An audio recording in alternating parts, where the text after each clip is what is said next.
Sir, I'm the skeptic.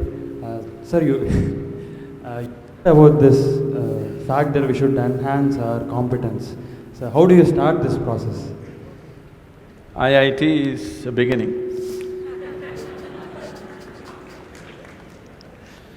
So, what are you skeptical about? You don't believe competence will work in this world, is it?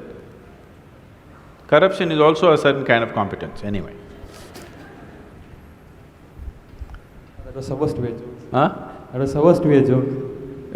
Okay, that's supposed to be a joke. So, now, how do I enhance my competence?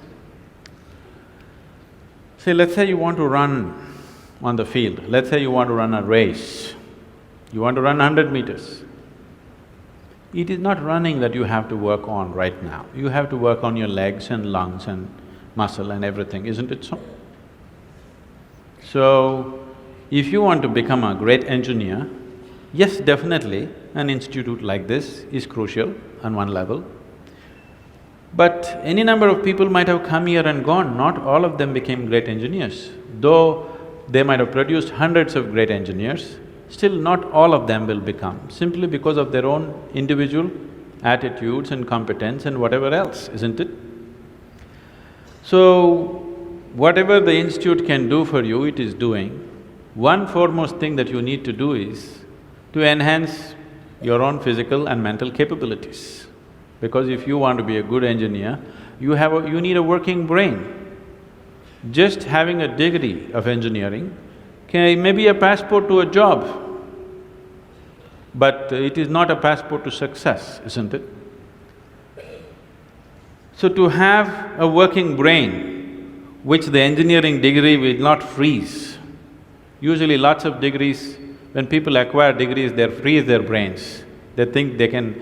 now they've finished using it and now they can rest it for the rest of their lives. It is not so. This is only to enhance your capability. This is just an organized effort. A school, a college, an institute is just an organized effort towards that, because each individual cannot craft it for himself. That is why an institution.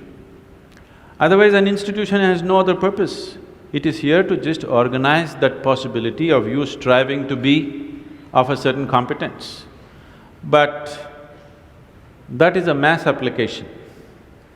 But as an individual, your most important thing is, you as a human being, you are functioning at the fullest level. If that has to happen, there are other dimensions which one needs to explore. Unfortunately, though these sciences and technologies for inner well-being have been the mainstay of this culture for thousands of years, today we are largely losing it for various reasons, because we want to imitate somebody else. We don't want to imitate our grandfather Topiwala anymore. We want to imitate the hat seller from another country. Because of that, we are losing those things, but we should not. We have to bring it back into our lives. This is very much a part of the way the culture itself is structured, that it is all about the human being. See, this is the only culture which talks about, which even an illiterate person in this culture is aware of, that you can actually evolve to another dimension of existence. Even if I go into a village and talk to an illiterate peasant who has not read anything, who doesn't know anything, who's not heard any of this stuff, even to him if I go, he will not ask me, give me a golden horse or something, he'll say, "Enakku mukti venum Swami." He's saying he wants ultimate liberation. Where did this fellow get this? Nowhere else on the planet this is possible. Nowhere else on this planet is it possible that an illiterate person is thinking that he can break his present dimension of existence and go to another place, whatever that place is. So, this was bred into our culture so deep, we should not lose it.